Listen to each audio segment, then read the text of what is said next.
And we'll get started. Let's call this meeting to order. It's 6 o'clock.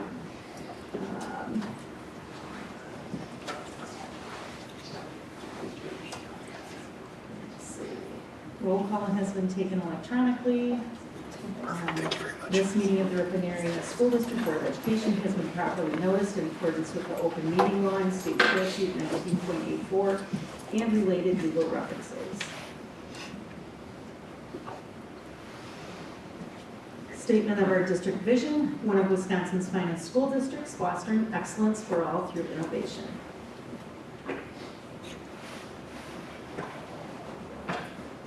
And first off, we have a recognition, or a celebration. Yes. Okay, the middle school is excited to welcome our band director, Mrs. Scher, and some students, and they're going to give us a sneak peek into solo ensemble. Very cool. So, Mrs. Scher, I'll let you take it away. All right. So I'm Mrs. Scher, middle school band director. I've been here for about 4 years. We have solo and ensemble coming up, which is a really fun opportunity for students to do either individual work or small group work.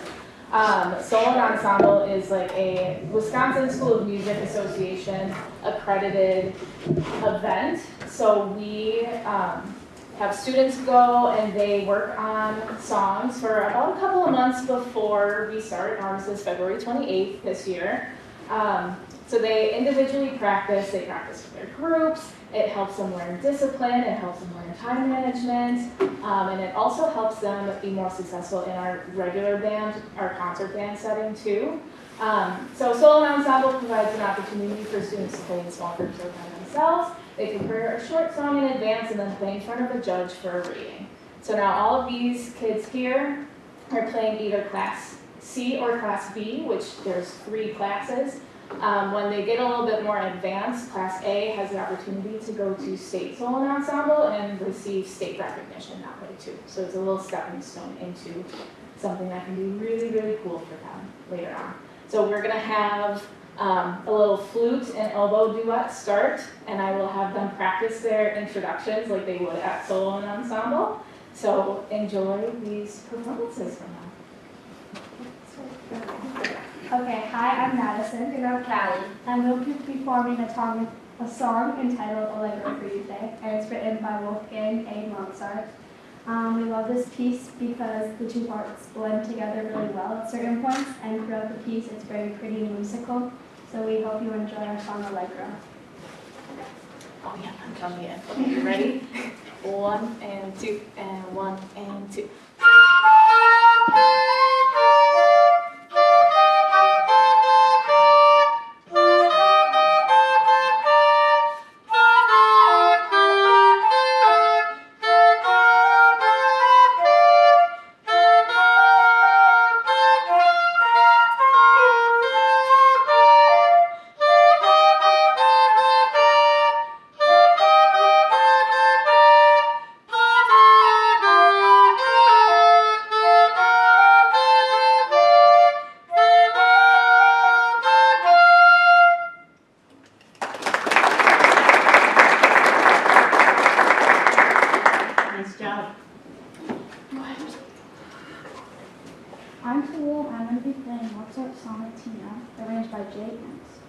One thing I like about this song is that it's a good fit for me.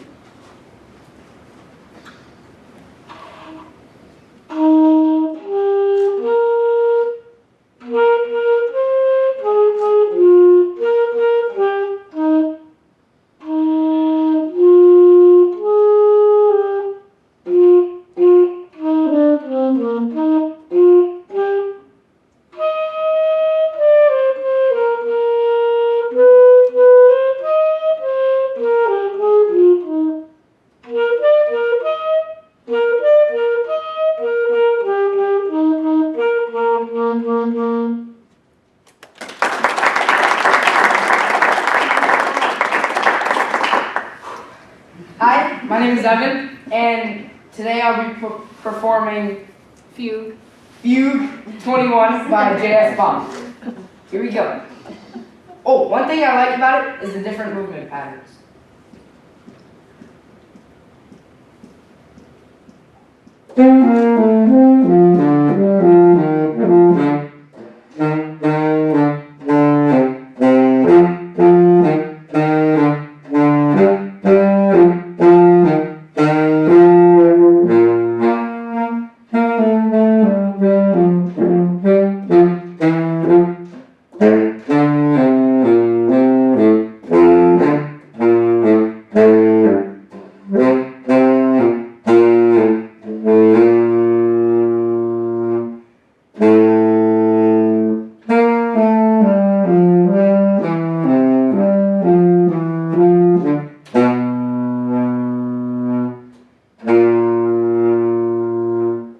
Where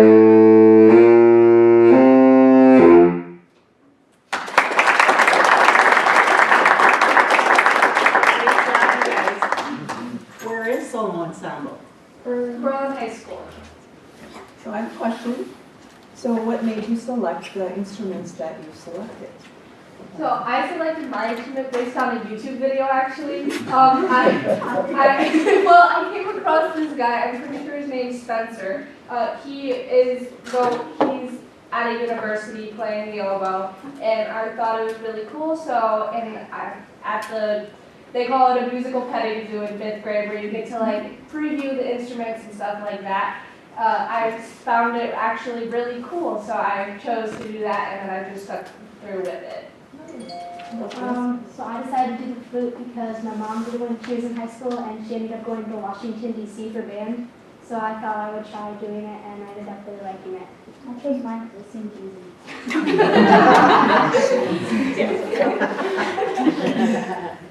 Mine's actually an interesting story. So first, I tried out for alto saxophone during the instrument petting zoo that Callie commented on, and so I tried out for it, but I didn't have enough air to play the alto, so then I got booted down to the clarinet, which I thought was really cool, I was rocking with it, but then when 7th grade came and I had to do jazz clarinet is really hard, and I decided to go to the tenor saxophone, and I slowly shifted over to mainly doing the tenor sax.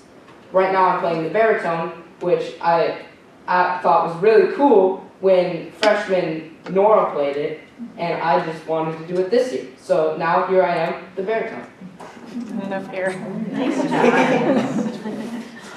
Well, I would encourage all board members and anybody here to go to their events. I've been at all of them, and they're fabulous. They do a great job, especially jazz bands. How many kids are in middle school band?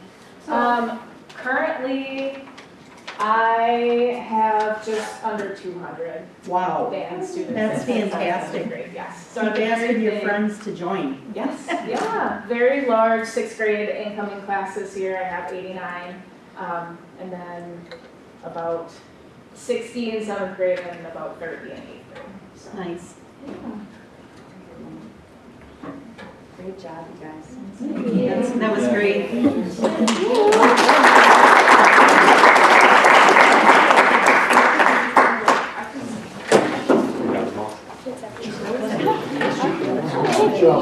Thank you, everybody.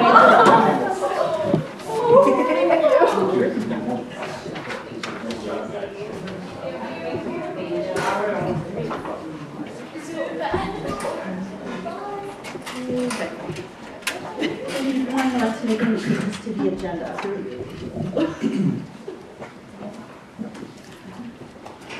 Everybody's all right with the agenda as it's written? Then we will accept it as it is written.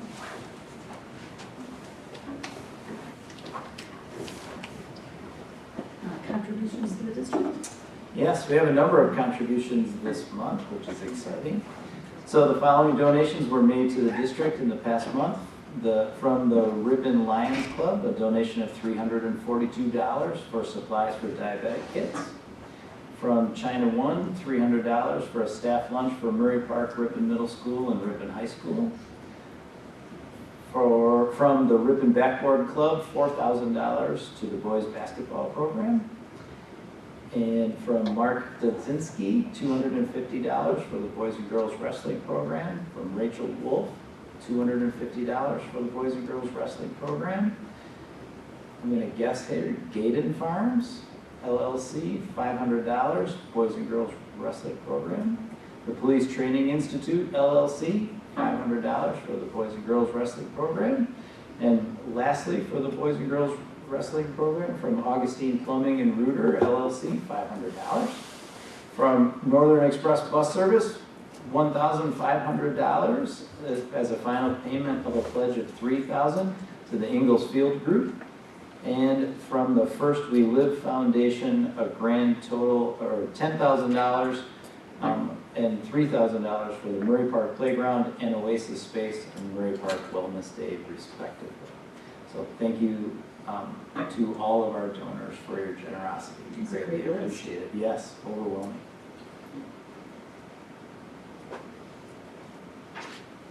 Okay, Anna, you're up. Student representative report. Yes, hello everyone. I hope you all had a great break. It's been a good start to 2026. So since break, RHS, we've been preparing for finals, which is this week. It begins tomorrow, so our schedule will change. We have everyone has their first final tomorrow for 7th hour, of an hour and a half in the afternoon for that. And then Wednesday and Thursday follow with another switched up schedule to get all the finals in. Everyone's definitely ready for second semester, new schedule. Boys and girls basketball traveled to Nakusa on Friday. We both took home a W, which was very good, especially it's a conference game. Boys are now third in conference. They're tied with Berlin, which we actually host on Friday for boys and girls. That is mental health night, so it's going to be a big night for basketball on both sides. It's a good rivalry game to come together. Wrestling, they had a meet in Marquezan on Saturday. Travis Cumber got first, Owen Mueller-Wolf got first, Carter Bell got second, Jamison Brisky got third, and John Morano got second, and the team came 7th out of 11 teams overall. Following that, upcoming events, again, like I said previously, we have new schedules for second semester. FBLA week is coming up. That will be starting on the 8th of February, and then FFA is going to be following that. Another week dedicated to that club. We also have a staff appreciation girls game coming up. A lot of the games coming up are themed, especially for the school. And then again, we're ready for the new semester. So as that comes to a close, we're excited for, I know a lot of the students are for new schedules and everything like that. So that's what I have. Thanks, Emma. You gonna hang around for the rest of the meeting? I think I'm gonna go get some dinner. Thank you guys. Thank You're welcome. Thank you. Okay, new business. First thing we have is high school, let's see. Do we have a motion to consider approval of the academic and career planning guide for the 26-27 school year and list of substantive changes? So moved. Denise? Second.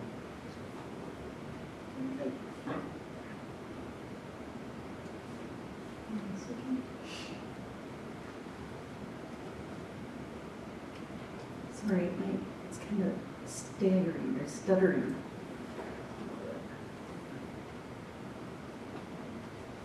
All right. Anything anybody wants to talk about regarding this?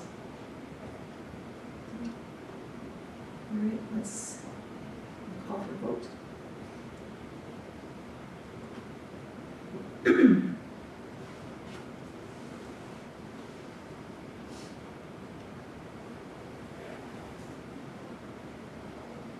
I'm not getting it. Haven't got any buttons yet. Okay, I say scroll everybody, yeah, everybody else has, except for Denise and David, it looks like. You're not getting anything?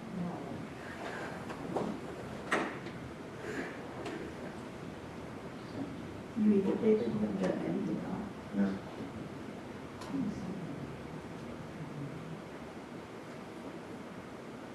You try to refresh, David.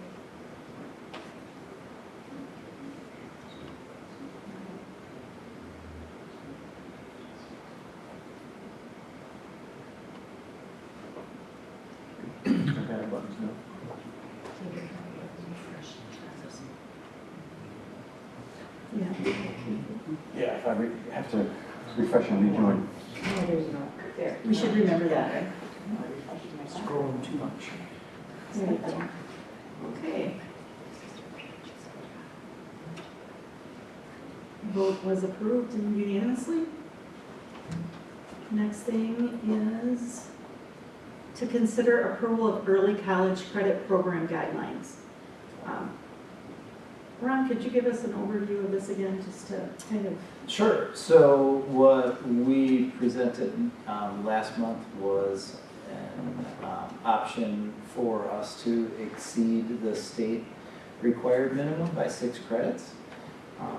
And we've since actually had some conversations at the request of the board, had conversations at our most recent policy committee meeting, where we did some additional research and had some additional conversation, and still landed on that 24 number, and then talked about and revised an option for families who want to exceed that 24 university credit number, where there would be a shared cost option for them to be able to continue to pursue college credits beyond the 24. Okay, would you read the motion? I move to approve the early college credit program guidelines as presented. I'll second. Okay. Anybody have any questions or comments? Tom? I'm not in favor of this motion. I feel a few students that go over 24, that it shouldn't be limited. Anybody else? Well, it's not really limited. You can go as high as you want to. The difference is whether we pay for it. And the proposal is if you go past 24, we pay 25% and the family pays 75%. So it's not, that may still be something you don't like, I'm but, not in favor of that. right, but it isn't that they're not able to take more credits. And the reality is with everybody having to take courses that'll be offered here first, very few students will probably even get to the 20 credit mark going forward. Anybody else? My suggestion to the administration would be that we should track over the next few years and see exactly if this has had any effect in any way, what kind of effect it has. And then it could, if we approve it, then if it came back, and if it turns out that we don't like the way it's working out, we could make a change then. We can add to the credits earned document that's already attached. And we can just continue to add year after year and share that. I think it's just good practice. Anything else? All right, I'll call for a vote.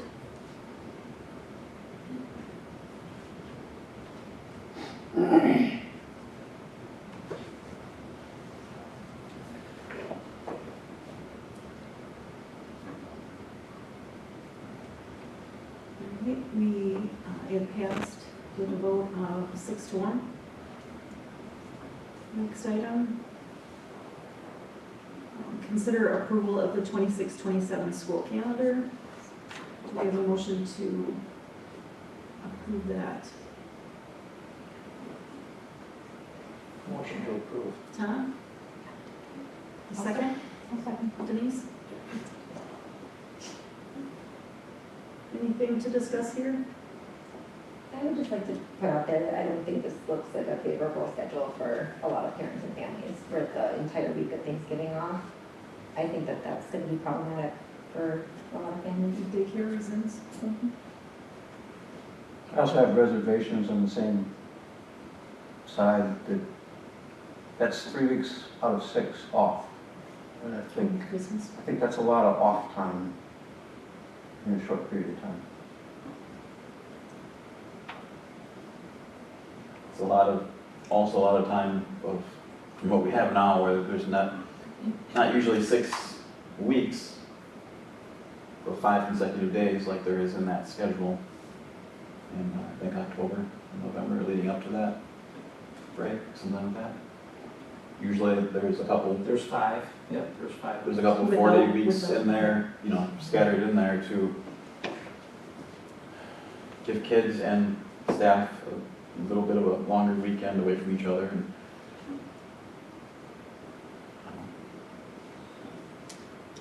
Anybody else? I'll call for vote. Can I ask a question before you vote? Sure, yes. So if we all vote no, what happens? If the board doesn't pass, what's the next step? Then we go back. We'd have to bring another We have to bring another recommendation proposal? to. Mhm. And who, this was a vote? Is this the one? This was not a vote, this was 2 rounds of feedback.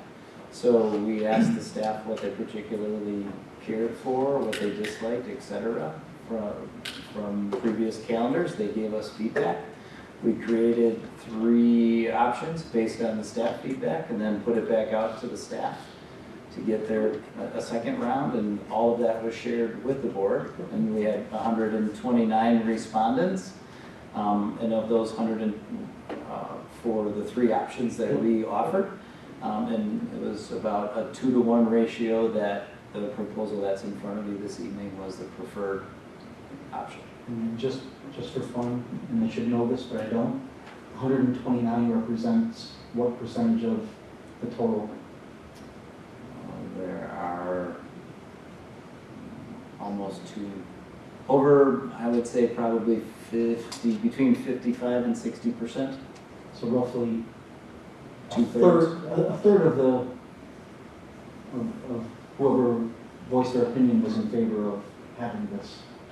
When we look at the people that didn't vote, and it was 2-to-1, so. I will throw out one other thing, because I'm a little bit on the fence here. I feel strongly in some ways, but at the same time, I understand wanting to have Wednesday off on Thanksgiving week. And I have not yet been able to make up my mind how big a difference it makes having 5 days off versus 3 days off. So I think that's a point that I haven't settled in my own. I do think that Wednesday is important, especially if you're traveling to family. Isn't that like the biggest travel weekend of the year or something? Well, Thanksgiving is the biggest travel day. Yeah, right. I don't think we've ever had that. We've never had Wednesday off Well, before. that whole, any of that week off. Just Thursday, Friday. And I understand the push to have Wednesday, and now I can't decide if going all the way for a full week for the students is Sure. how much difference it makes. Anybody else? And Oh, go ahead. one last question. Go ahead, Chris. Monday, teachers are still, need to be in school. Correct. It's an in-service day, professional development day. So kids wouldn't be there anyway. Correct. Anything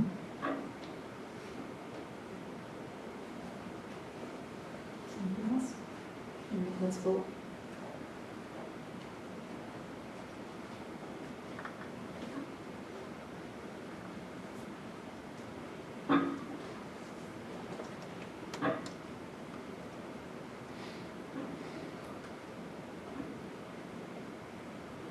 Okay. Passes in favor 4-3.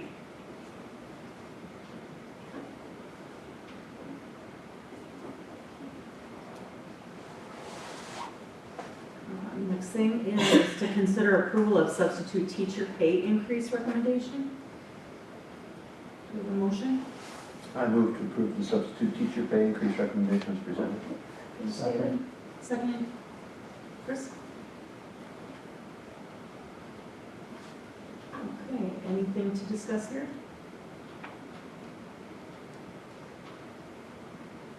All right, we'll vote.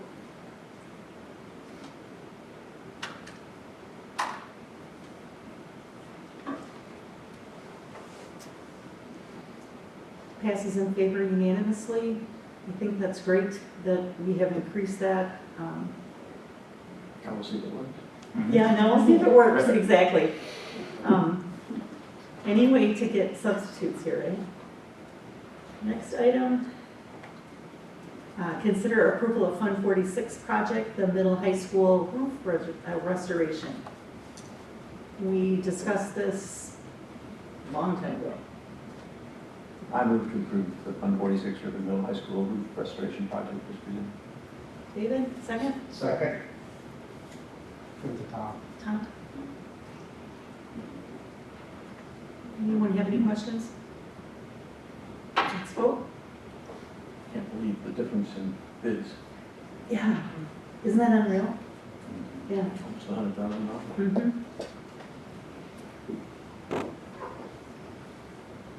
Passes unanimously. Next item.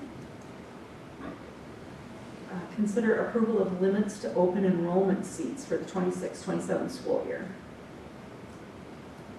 Have a motion? Make a motion to approve the open enrollment seat available to for 26-27. Denise? Do you have a second? Second. David? Anyone have any questions or comments regarding this? Okay, let's vote.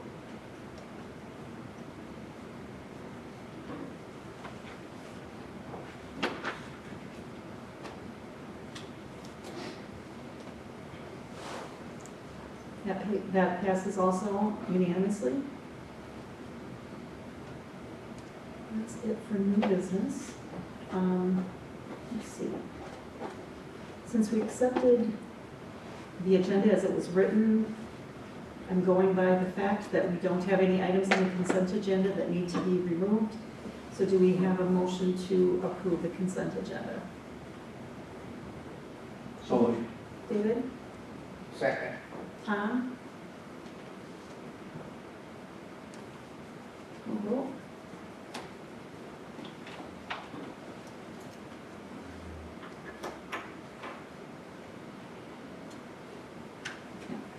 This is unanimously. Oops.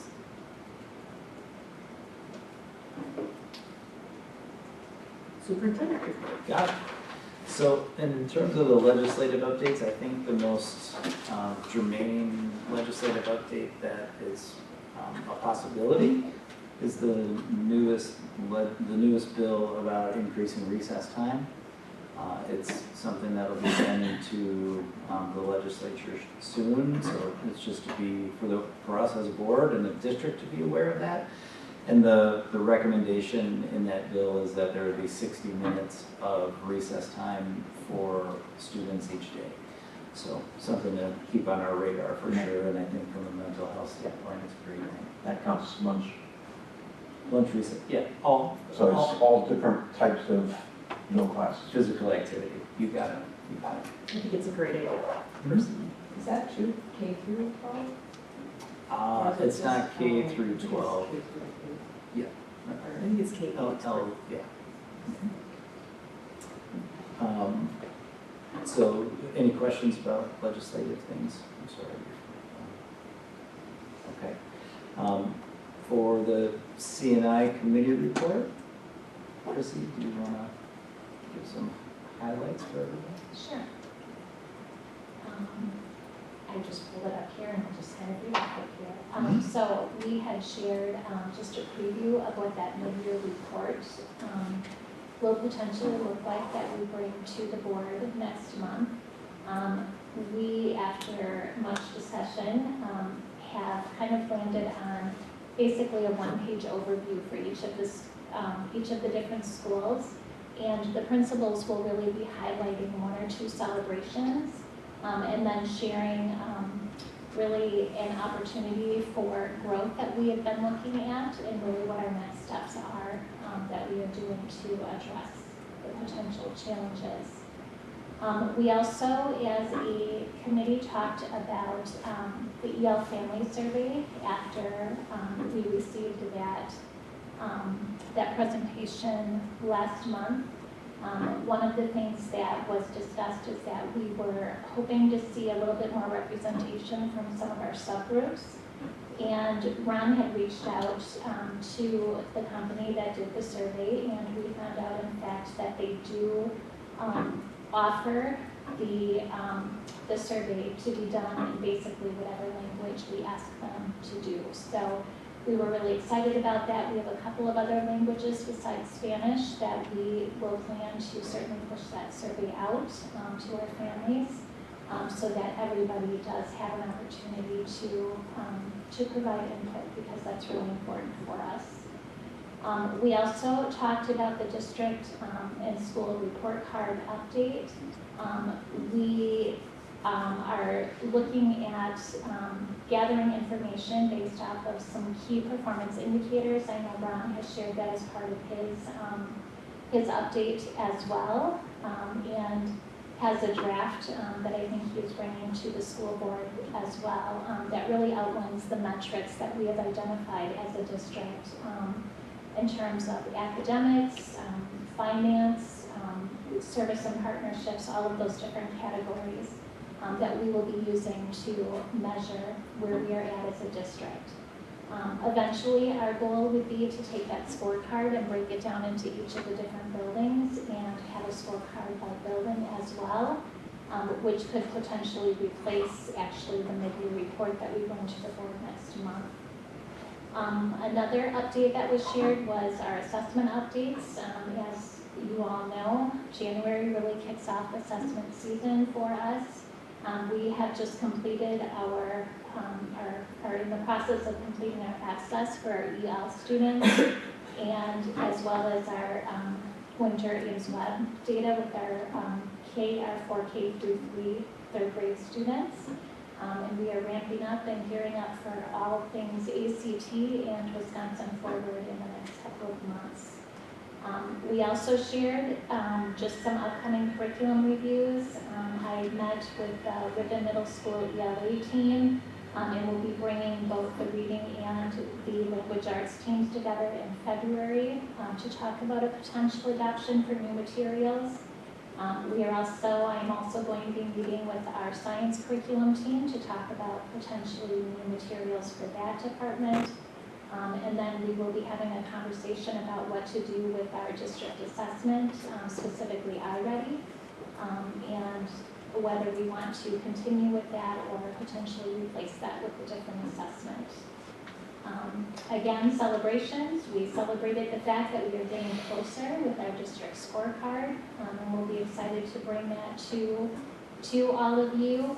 And it really ties in with the work that we will be doing with our administrative team by attending the SAIL Academy this summer to really launch that work and really drive the goals that we are doing. In terms of future forecasting, again, that strategic planning will certainly drive all of the work that we do. It's a very strategic plan of the combination of the scorecard and attending SAIL, bringing teacher teams into it, and again, just really strategizing on the goals that we set for our district. Thank you. You're welcome. Am I missing anything? Chrissy, since you just mentioned the ACTs, I just wanted to bring up something since I won't be around when it comes around. Yeah. Has there been any discussion about the impact of the science score being taken out of the ACT score, overall score? Are you guys aware of that? Yeah, we are aware of that.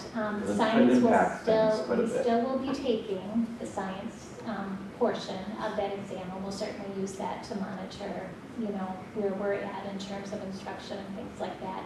It just won't be used as part of that overall composite. Right, and that could impact, it could potentially. Based on only 3 scores, yeah. You goof up on one section and you could have, scores could go a lot lower than they have been, so. Yeah, it something will to be aware of. Interesting to see the impact that has for sure. Like I said, we still will be taking that and using that data, to certainly guide our decision making. But you are right, overall composite will certainly be impacted potentially. That was made by ACT though. Well, by the state standards, we will eliminate that portion of the composite. Is the rationale anything? I have not done totally deep into that rationale, but yes, it was a very interesting decision to say the least.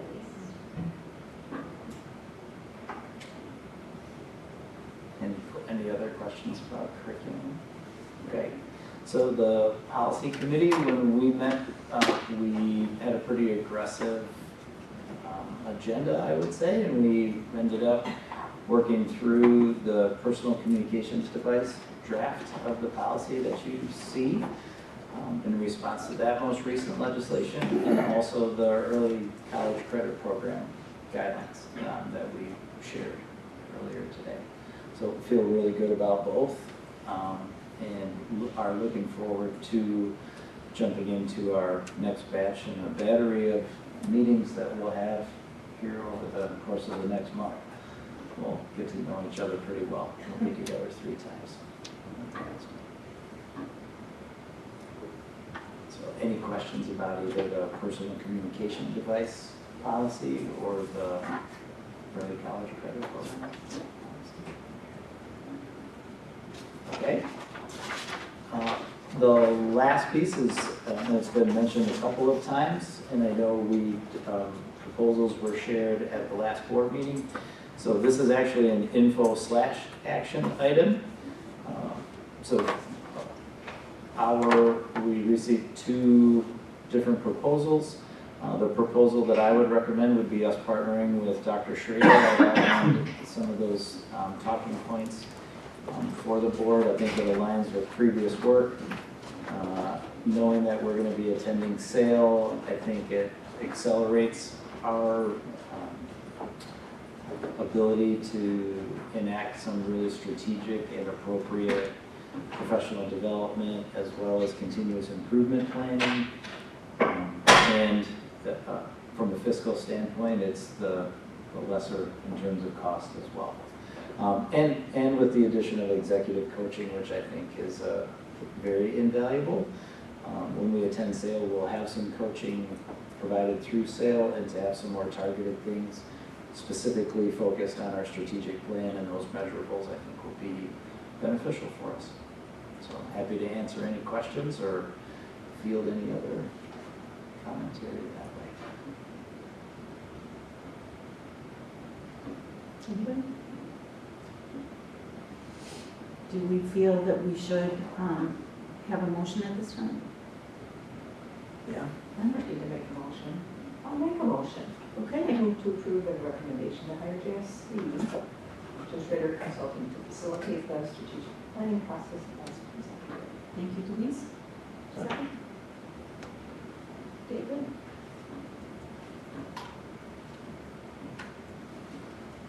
Let's vote on the motion.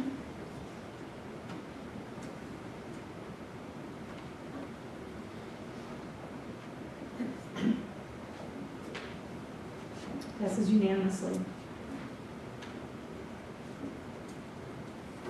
So then you can. Thank you. I will secure our dates with Dr. Schrader this evening. Great. Thank you. Excited to start the work. Business-related reports. Joanna, what do you have for us tonight? For the general fund, I would just say that the revenue and expenses look about as expected. I think as we get further into second semester, we'll see that our spending is a little bit lower than previous years, just because our medical insurance expenses are going to be less than budgeted in the second semester. And one of the big things that I'm looking at right now is just trying to see how our medical insurance run out will look, because we're still paying expenses from our self-funded plan from 2025. And so once we have a pretty good understanding of how many expenses we have to pay from 2025, we'll be able to readjust, we'll be able to adjust our budget. And we typically do a big budget amendment in April, and that'll probably work perfectly so that we can see about 90 days of run out, and just see how the self-funded plan ended and how that matches the funds that we have on hand to pay for it. And so anyways, that'll be in April, something to look forward to. In the general fund interim budget update, there is a new link to the financial report for the school year. There's some new charts and updates added to the document. So if you take a look, there's a really lengthy document in there that'll be posted to our website. And food service currently has a net, through the end of December, had a net loss of $48,000. Just kind of depends on when we receive reimbursements from the state, when we pay invoices to Aramark. We're planning on having a similar net loss of about $62,000 for the budget. So that's kind of going as about as we expected. And then the last thing is there's a link to the Ingalls Field update. In 2025 we had about $70,140 in expenditures. We had about $9,100 in revenue. And at the end of December, we had an unspent fund balance of $71,000. So just kind of updates on all of those things too. So your prediction is that will get us through next year? I mean, Yeah. our donations are way down when you look at the chart, but I assume that donations rise and fall when their need And we were able to get a nice cushion of almost $150,000 that has carried us a little bit here, but we would expect that people to get generous again in the future. Yeah, the thing is with the donations is that like some businesses wanted to donate $20,000 and they gave us a check for $20,000. So they gave us that in the first year. And so now we're reaching the point where almost every business has paid us everything, except for one. And that's the schedule. They had a 7-year schedule. And so the donations have dried up a little bit just because of the signs are up for 10 years. And then I believe 2030 will be the next time when the signs are set to be renewed and we'll look for new donations. The other thing is that the Hy-Vee purchased the scoreboard and they pledged over $100,000 and that's going to be paid out, I believe, over 10 years. And so we will have some more donations that are coming in. So we're not too worried about the fact that we've lost the third of money coming in from the college? Well, it's not ideal, but it's not going to hurt us too badly. Okay. All right.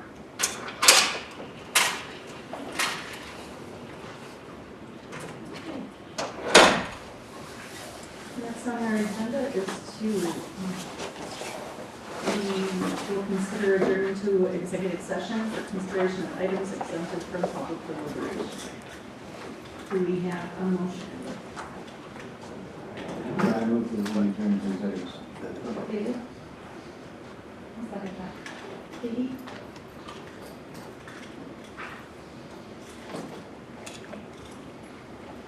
Nicole?